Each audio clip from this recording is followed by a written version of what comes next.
Movie की शुरुआत में हम कोरिया के दो सैमन्स को देखते हैं जिनका नाम हारिम और बोंगिल है। ये दोनों प्लेन से लॉस एंजलिस जा रहे होते हैं क्योंकि वहाँ उन्हें एक बहुत ही अमीर तरीन आदमी पार्क ने बुलाया था जो कि एक कोरियन अमेरिकन है, लेकिन इस वक्त वो अमेरिका में ही था। दरअसल पार्क के एक न्यूबॉर्न बेबी को एक बहुत ही मिस्टीरियस बीमारी है जिसका पता डॉक्टर्स भी नहीं लगा पा रही है। इसी वजह से पार्क ने अपने बेटे की जान बचाने के लिए इन दोनों को यहाँ पर बुलाया है। एयरपोर्ट पर इन दोनों सैमन्स को पार्क का अकाउंटेंट पिक करता है और अब हारिम और बोंगिल पार्क से मिलने से पहले उसके न्यूबॉर्न बेबी को देखने हॉस्पिटल जाते हैं। बेबी के पास जाते ही हारिम को उस पर कुछ बुरी शक्तियों का एहसास होता है। जब हारिम और बोंगिल पार्क से मिलते हैं तो वो उन्हें बताते हैं कि उसके घर में हमेशा से ही ऐसी बहुत सी अजीब चीजें होती रहती है। पार्क बताता है कि मेरा एक भाई था जिसने मेंटल हॉस्पिटल में खुद को मार लिया, फिर उसकी वाइफ का मिसकैरेज हो गया और अब उसके बेटे की जान खतरे में है। वो उससे रिक्वेस्ट करता है। पार्क कहता है कि मैंने पहले ही बहुत सारे प्रॉब्लम्स को फेस किया है तो प्लीज मेरे बेटे की जान बचा लो। हारिम कहती है कि उसने इस घर में इविल स्पिरिट्स को महसूस किया है और ये स्पिरिट पार्क के ग्रैंडफादर की होती है और वही उन्हें परेशान कर रही है। हारिम उससे कहती है कि हमें सब कुछ ठीक करने में और कुछ लोगों की मदद चाहिए। अब सीन यहाँ से कोरिया में शिफ्ट होती है जहाँ हम दो फेंग सुई मास्टर्स को देखते हैं जिनका नाम किंग और योंग है। अब आप में से जिन लोगों को फेंग सुई का मतलब नहीं पता उन्हें मैं बता दूं कि फेंग सुई मास्टर का मतलब उन लोगों से होता है जो पॉजिटिव और नेगेटिव एनर्जी को बैलेंस करके रखते हैं। खैर किम यहाँ पर एक ग्रेव से एक कोफिन को बाहर निकालता है जो कि एक ओल्ड लेडी की थी।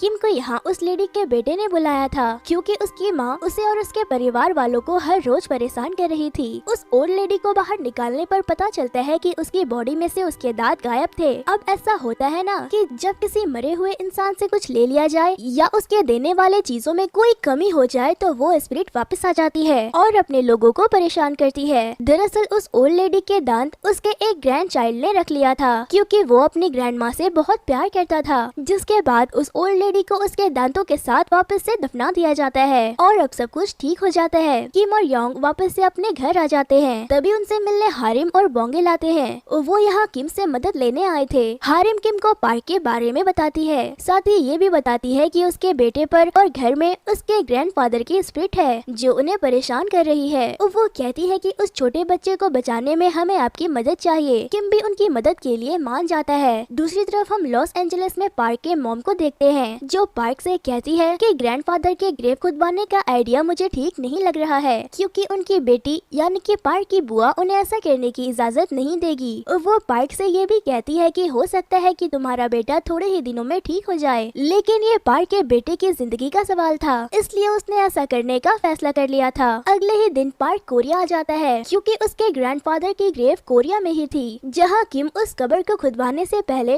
पार्क से इसके बारे में कुछ जानने की कोशिश करता है, लेकिन पार्क उसे कुछ नहीं बताता और किम से कहता है कि आज जो कुछ भी होगा ये सारी बात हमारे बीच में ही रहनी चाहिए। ये बात किम को बहुत अजीब लगती है कि पार्क आखिर इस बात को क्यों सीक्रेट रखना चाहता है। इसके बाद सब लोग ग्रैंडफादर के ग्रेव को देखने जाते हैं। उनकी ग्रेव एक सुनसान पहाड़ी पर थी और ये पहाड़ी नॉर्थ कोरिया के बॉर्डर के बीच थी। उस पहाड़ी पर हारिम को बहुत सारे फॉक्स दिखाई देते हैं और किसी कब्र के पास फॉक्स का होना अच्छी बात नहीं मानी जाती है। ग्रैंडफादर की कब्र बहुत ही आम सी लग रही थी। जब किम पास से उस ग्रेव के टॉम स्टोन को चेक करता है तो उसे उस पर ग्रैंडफादर के नाम के बजाय कुछ अजीब से नंबर मिलते हैं और ये बातें उन्हें बहुत अजीब लगती है। मतलब कि इतने अमीर आदमी की ग्रेव इतनी सिंपल कैसे है जिस पर कोई नाम तक नहीं है। ऐसा लग रहा था जैसे कोई इस ग्रेव को छुपाना चाहता है। खैर किम के पूछने पर पार्क उन्हें बताता है कि उनके ग्रैंडफादर ने देश के लिए बहुत कुछ किया था तो यहाँ पर उनके सम्मान में उन्हें दफनाया गया और ये जगह उन्हें गिसोने नाम के एक मॉन्क ने सजेस्ट किया था, जिस पर किम पूछता है कि अगर ये रॉयल टॉम्ब है तो इस पर कोई नाम या कोई इन्फॉर्मेशन क्यों नहीं है, जिस पर पार्क कहता है कि उस वक्त ग्रेव रॉबरी बहुत हुआ करती थी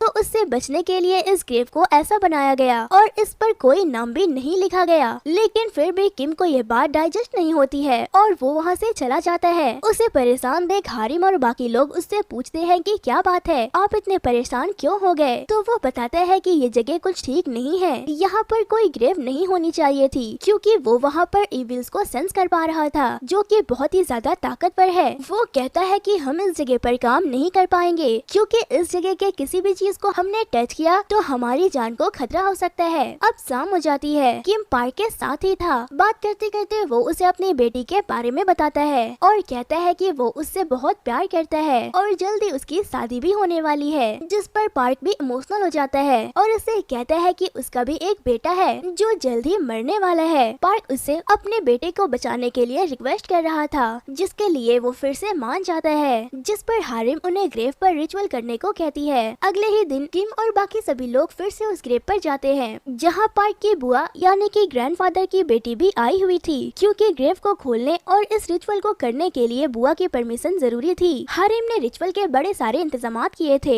वहाँ 5 लोगों को लाया गया था जो ग्रेव की खुदाई करेंगे और उन 5 के लिए 5 पिग्स की कुर्बानी दी जाती है उनकी सेफ्टी के लिए। जिसके बाद हारिम रिचुअल करना शुरू करती है। वो काफी खतरनाक नाच गाना करती है, पिग को काटती है और खून भी पीती है। हारिम का डांस बिल्कुल वैसा ही था जैसा कि हमारे इंडिया की आंटीज नाचती है जब उन पर माता आ जाती है। खैर ट्रस्ट में हारिम का रिचुअल काफी खतरनाक था। तभी वो 5 भी उस ग्रेव को खोल लेते हैं। दादाजी के कोफिन पर कुछ लिखा हुआ था, लेकिन वो भी किम को समझ नहीं आता है। फिर उनके कोफिन को गाड़ी में रखा जाता है। दरअसल किम उसे जलाने वाला था, क्योंकि किम का मानना था कि उनकी आत्मा उनके हड्डियों के साथ जुड़ी है और अगर वो उनकी हड्डियों का क्रीमेशन कर दे तो दादाजी की आत्मा को मुक्ति मिल जाएगी। वहीं एक वर्कर जो ग्रेव के अंदर था उसे वहाँ एक बहुत ही अजीब सा स्नेक मिलता है, जिसका शरीर तो स्नेक जैसा था लेकिन उसका सर एक इंसान के जैसा था, जिसे वो वर्कर मार देता है। मारने पर वो स्नेक एक इंसान के जैसा चीखता है। तभी वहाँ का मौसम भी खराब होने लगता है। वो सब लोग फौरन ही वहाँ से निकल जाते हैं। कोफिन को एक वार्ड में रखा जाता है। मौसम खराब होने की वजह से उन्होंने ग्रैंडफादर का क्रीमेशन कल करने को कहा था। दूसरी तरफ किम ग्रेव वाली पहाड़ी के पास वाले ही एक विलेज में जाता है। वो वहाँ एक आदमी से मिलता है जिसका नाम बोधिसत्वा था। अब क्योंकि किम को इस फैमिली पर काफी सारा डाउट था, इसीलिए वो उससे उस मॉन्क की सोने के बारे में पूछता है जिसने ग्रैंडफादर को वहाँ दफनाने को कहा था।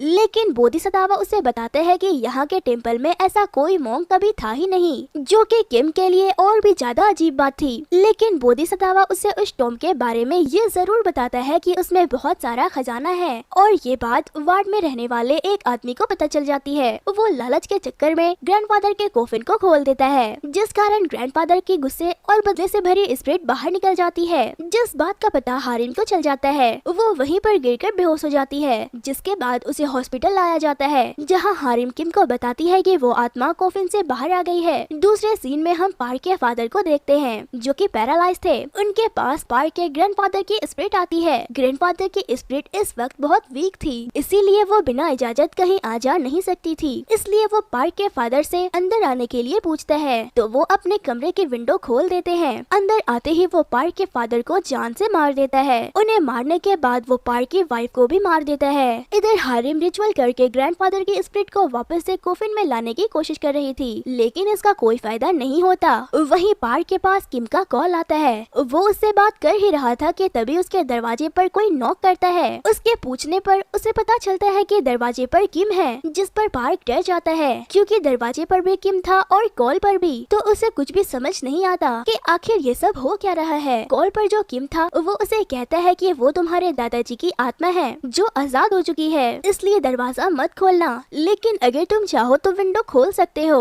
विंडो खोलते ही ग्रैंडफादर की स्पिरिट पार्क को मार डालती है। मतलब कि कॉल पर जो किम था वो असली किम नहीं बल्कि कौन था ये आप समझ ही गए होंगे। और असली किम दरवाजे के बाहर था, जो उसे बार बार दरवाजा खोलने को कह रहा था। असली किम किसी तरह से दरवाजे को ओपन करता है। जब वो अंदर आता है तो देखता है कि ग्रैंडफादर की स्पिरिट ने पार्क को पोजेस कर लिया है और अब उसका सर 360 डिग्री घूमने लगता है। वो किम से बहुत ही अजीब बात कहता है। वो कहता है कि फॉक्स कर दी टाइगर वेस्ट। इतना बोलते ही पार्क पूरी तरह से खत्म हो जाता है। अब उनकी फैमिली पूरी तरह से खत्म हो चुकी थी, बचा था तो सिर्फ उनका वो बच्चा। ग्रैंडफादर की आत्मा उसे भी मारने उसके पास पहुंच जाती है, लेकिन दूसरी तरफ उनकी बॉडी का क्रीमेशन कर दिया जाता है, जिस कारण उनके स्पिरिट वहाँ से गायब हो जाती है। मतलब कि अब उन्हें मुक्ति मिल जाती है। अब सब कुछ ठीक हो चुका था, लेकिन ऐसा सिर्फ उन्हें लग रहा था, क्योंकि मूवी तो अभी भी बाकी है। असल में मजा तो अब आएगा। अब अगले दिन किम उस वर्कर के पास जाता है जिसने खुदाई करते समय उस ह्यूमन हेडेड स्नेक को मार दिया था, जहां हमें पता चलता है कि वो वर्कर बहुत ही मिस्टीरियस तरह से बीमार होता जा रहा है। वो भी मरने के करीब ही था। वो वर्कर किम को बताता है कि जब से मैंने उस स्नेक को मारा है तब से ही मेरा ऐसा हाल हो गया है। जिसके बाद किम दोबारा से ग्रैंडफादर के ग्रेव के पास जाता है, जहाँ वो उस ग्रेव की थोड़ी और खुदाई करता है तो उसे वहाँ एक और कोफिन मिलता है। ये देख कर किम हैरान हो जाता है। जिसके बाद वो हारिम और बाकी लोगों को बुलाता है।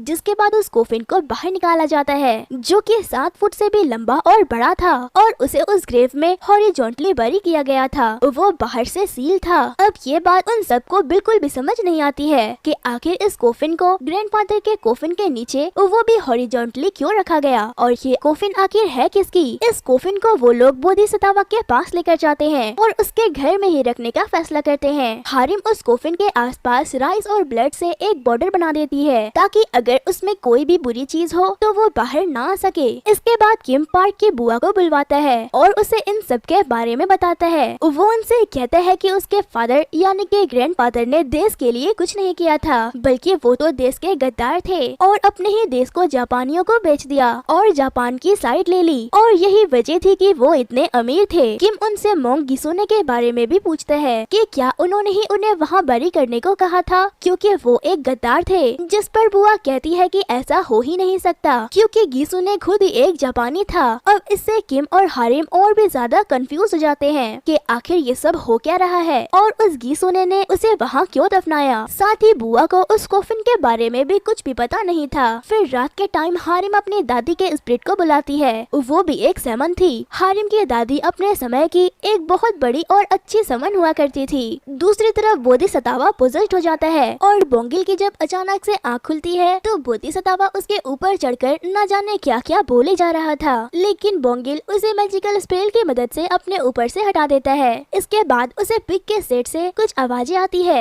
जब वो वहाँ जाकर देखता है तो उसे वहाँ एक 7 फीट लंबा क्रिएचर दिखाई देता है जो पिग्स को खा रहा था। ये देखकर उसकी रात की नींद उड़ जाती है। वो जल्दी से हारिम को बुलाता है, लेकिन हारिम की दादी उसे जाने से रोकती है क्योंकि उन्हें पता था कि वो एक बहुत ही खतरनाक चीज है। लेकिन हारिम बोंगिल को अकेले कैसे छोड़ सकती थी। जब वो दोनों उस कोफिन के पास जाते हैं तो वो देखते हैं कि वो कोफिन टूटा हुआ था। उसके अंदर चेक करने पर हारिम को उसमें एक हेलमेट मिलता है जो कि एक जापानीज जनरल का था। इसका मतलब कि वो कोफिन एक जापानीज जनरल की है। तभी वहाँ वो क्रिएचर आ जाता है और पूछता है कि क्या अंदर कोई इंसान है, जिस पर हारिम स्प्रिट होने का नाटक करती है। लेकिन वो क्रिएचर यानी कि जनरल उसे देख लेता है और उसे मारने उसकी तरफ बढ़ने लगता है। तभी बोंगिल बीच में आकर उसे स्टैब कर देता है, लेकिन इससे उसे कुछ नहीं होता। जनरल अपना हाथ बोंगिल के पेट में घुसाकर उसका पेट चीर देता है और बोंगिल बेचारा वहीं गिर जाता है। अब जनरल कुछ स्पेल पड़ता है और एक आग के गोले में ट्रांसफर होकर हवा में उड़ने लगता है। तभी किम और बाकी लोग भी वहाँ पहुँच जाते हैं। जिसके बाद वो उड़ता हुआ माउंटेन पर चला जाता है। जिसके बाद बोंगिल को हॉस्पिटल लाया जाता है। हारिम बोंगिल के लिए बहुत दुखी थी क्योंकि वो दोनों हमेशा से एक साथ थे। तभी किम वहाँ आकर हारिम से माफी मांगता है क्योंकि वो इन सब का जिम्मेदार खुद को समझ रहा था। किम अभी भी पार्क की कई बातों से परेशान था। फिर किम बोधिसत्व के पास जाता है। बोधिसत्व उसे बताता है कि ग्रेव रॉबर्ट्स का सामान आज भी उसके वेयर हाउस में रखा है। अब किम उस सामान को चेक करने जाता है जहाँ उसे एक किताब मिलती है। साथ ही उसमें एक फोटो भी थी जो कि उन ग्रेव रॉबर्ट्स की थी।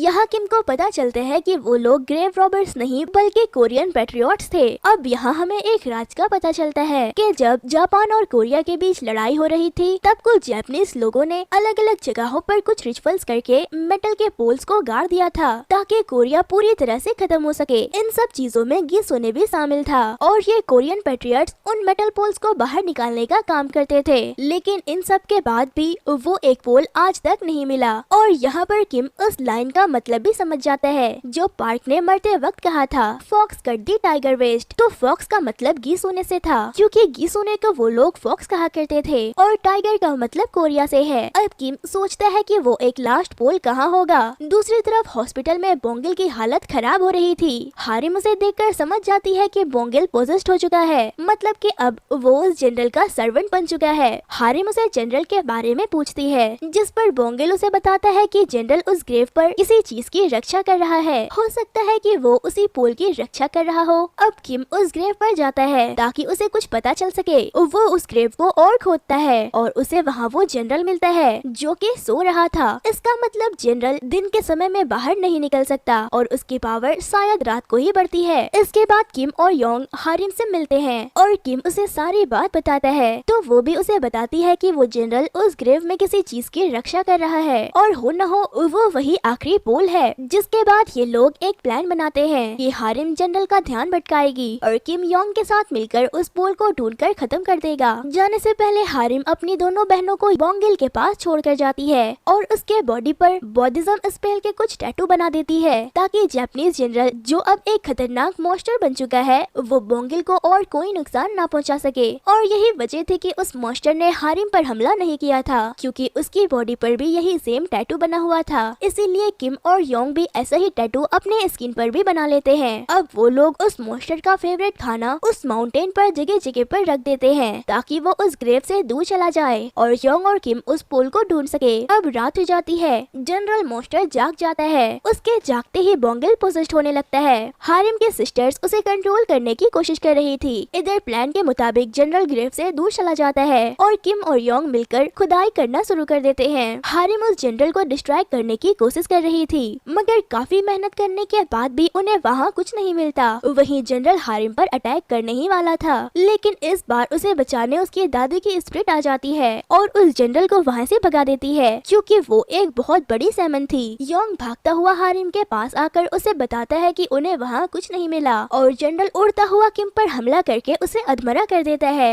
योंग उसे रोकने की कोशिश करता है, लेकिन उसका कोई फायदा नहीं होता। तभी यहाँ किम को एक विजन आता है जिसमें वो गीसुने को देखता है और यहाँ हमें सारी बात समझ आती है। दरअसल गीसुने ने ही जनरल को अलग अलग पार्ट्स से जोड़कर बनाया था और उस लास्ट बचे पोल को जनरल के शरीर में घुसा दिया और उसने जनरल को एक तरह का घोल बना दिया। गीसुने जानता था कि सारे पोल्स को लोग ढूंढ सकते हैं, इसीलिए उसने इस पोल को जनरल के बॉडी में छुपा दिया ताकि इसे कोई ना ढूंढ पाए और अगर एक भी पोल बचा रह गया तो कोरिया का नुकसान होता रहेगा। इसीलिए उसने जनरल के बॉडी को चुना और उसने उसके कोफिन को ग्रैंडफादर के कोफिन के नीचे इसलिए छुपाया क्योंकि उसे पता था कि ग्रैंडफादर की ग्रेव पर कोई नहीं आएगा, क्योंकि वो देश के गद्दार थे। अब इसके बाद किम उस आखिरी बचे पोल को किसी तरह से जनरल के अंदर से निकालकर नष्ट कर देता है, जिसके बाद जनरल भी खत्म हो जाता है और उसके मरते ही बोंगिल का पोजीशन भी हट जाता है और अब सब कुछ ठीक हो जाता है। मूवी के लास्ट सीन में हम किम की बेटी की शादी होते हुए देखते हैं, जिसमें सभी लोग भी मौजूद थे